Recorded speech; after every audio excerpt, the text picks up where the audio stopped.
Assalamualaikum warahmatullahi wabarakatuh. Perkenalkan, kami dari Universitas Malikus Saleh, tepatnya di Aceh, dengan nama kelompok Luminalu yang beranggotakan Muhammad Habib, saya sendiri, Junika Saputri, serta Yuliano Sari, yang akan mempresentasikan hasil pengerjaan paper bisnis kami yang telah diadakan oleh Panitia RISE. Baik, langsung saja ke pembahasan topik kita. Kepada rekan saya, Junika Saputri, dipersilahkan. Yang pertama yaitu analisis risiko. Analisis risiko terbagi menjadi dua, yaitu analisis risiko teknologi informasi dan analisis risiko kerusakan teknis. Analisis risiko teknologi informasi akan membahas tiga masalah utama, yaitu keamanan data, serangan malware, dan phishing. Keamanan data. Keamanan data menjadi masalah utama di bidang teknologi informasi. Hal ini terkait integritas dan privasi data sensitif suatu perusahaan.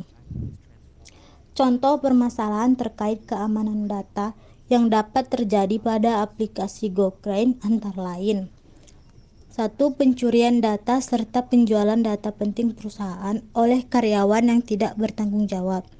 Kedua, kebocoran data penting perusahaan akibat pencurian atau kehilangan perangkat seluler yang menggunakan aplikasi GoCrane. Dan yang ketiga, pengungkapan data pribadi pelanggan atau karyawan kepada pihak ketiga tanpa izin. Permasalahan yang kedua yaitu malware. Malware atau malicious software merujuk pada perangkat lunak berbahaya yang biasanya dibuat untuk melakukan aksi kriminal. Malware biasanya digunakan oleh cyberkriminal untuk mencuri data, menyebabkan kekacauan, dan merusak perangkat. Serangan malware pada GoCrane dapat menyebabkan terjadinya pencurian data serta merusak sistem yang ada pada perusahaan.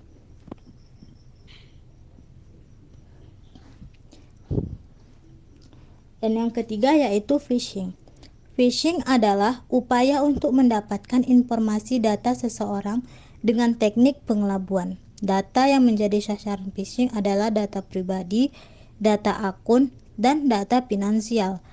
Karyawan GoCrane yang phishing pada aplikasi GoCrane akan menyebabkan karyawan menerima email palsu yang mengandung tautan berbahaya atau mengajukan permintaan untuk mengungkapkan informasi pribadi.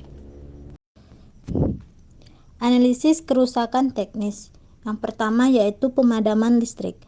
Apabila terjadi pemadaman listrik secara tiba-tiba di pusat data tempat GoCrane menjalankan infrastrukturnya, maka sistem aplikasi tidak dapat diakses oleh pengguna. Hal tersebut tentunya akan sangat mengganggu. Yang kedua yaitu kerusakan perangkat keras.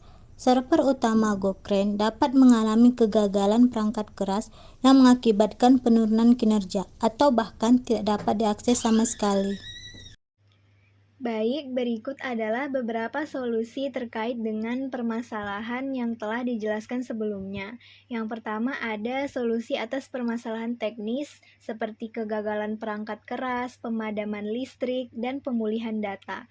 Yang pertama yaitu mengimplementasikan solusi penyaluran daya cadangan atau UPS untuk memberikan daya sementara dan menjalankan sistem saat listrik padam.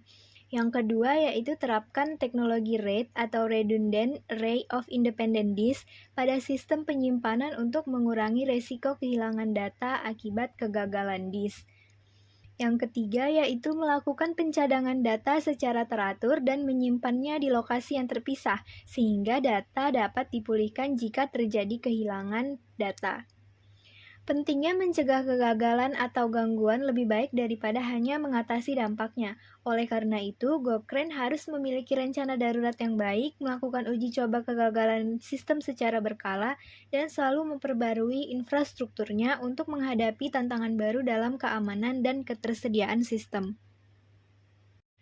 Yang kedua yaitu ada solusi terkait dengan permasalahan integritas data.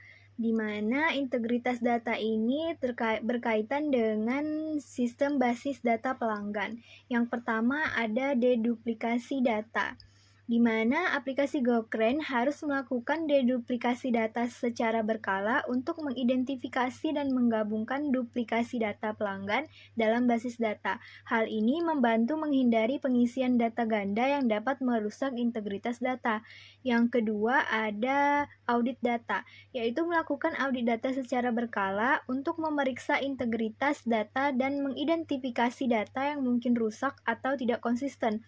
Hasil audit dapat membantu dalam perbaikan data yang ditemukan bermasalah. Selanjutnya ada pelatihan pengguna, di mana dengan memberikan pelatihan kepada pengguna yang bertanggung jawab untuk memasukkan atau memperbarui data pelanggan yang dapat mencangkup pentingnya data yang akurat dan bagaimana mencegah kesalahan. Selanjutnya ada pemantauan perubahan data. Dengan menggunakan sistem pemantauan perubahan data, kita dapat melacak siapa yang mengubah data dan kapan saja perubahan terjadi serta data apa saja yang dirubah. Hal ini tentunya membantu dalam melacak perubahan tidak sah atau tidak diotorisasi. Kemudian ada sistem otomatisasi, di mana dengan menggunakan sistem ini untuk memproses data pelanggan secara konsisten dan akurat, misalnya dengan menggunakan alat otomatis untuk mengisi alamat berdasarkan kode pos yang dimasukkan. Yang terakhir ada kebijakan data, di mana dengan mengembangkan dan mengimplementasikan kebijakan data yang jelas untuk mengatur bagaimana data pelanggan harus dikelola, disimpan, dijaga integritasnya, maka keaslian dan keabsahan data dapat terjaga dengan baik. Selanjutnya ada solusi-solusi terkait dengan pengelolaan identitas dan akses, seperti resiko akses yang tidak tepat, resiko identitas tidak terautentikasi, dan resiko akses data yang tidak terotorisasi. Yang pertama yaitu penerapan Role-Based Access Control atau RBAC, di mana dengan mengimplementasikan RBAC untuk memastikan bahwa setiap pengguna hanya memiliki akses ke bagian sistem yang sesuai dengan peran atau pekerjaan mereka. Hal ini akan membatasi akses yang tidak tepat. Yang kedua yaitu implementasikan autentikasi yang kuat. Dengan menggunakan metode autentikasi yang kuat seperti autentikasi multifaktor atau MFA untuk memastikan bahwa hanya pengguna yang sah yang dapat mengakses sistem. Selanjutnya ada pemeriksaan rutin akses. Lakukan pemeriksaan rutin terhadap hak akses pengguna dan pastikan bahwa mereka tetap sesuai dengan peran dan tanggung jawab yang aktual. Jika ada perubahan pun dalam hak peran, maka hak akses harus diperbarui secara tepat waktu.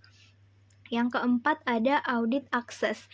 Dengan melakukan audit akses untuk melacak siapa saja yang mengakses data atau fungsi tertentu serta kapan data tersebut diakses. Jika ada akses yang mencurigakan, maka langkah-langkah perbaikan dapat segera diambil.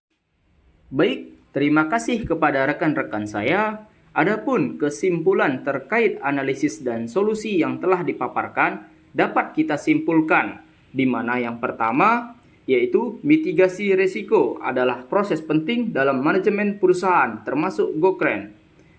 Yang kedua, dengan mengidentifikasi, menilai, dan mengelola risiko dengan baik, perusahaan dapat melindungi aset mereka, menjaga kelangsungan bisnis, dan memenuhi kewajiban hukum dan etika. Dan yang ketiga, pendekatan yang cermat dan berkelanjutan dapat mengurangi potensi kerugian dan menjaga keberlanjutan bisnisnya di masa depan.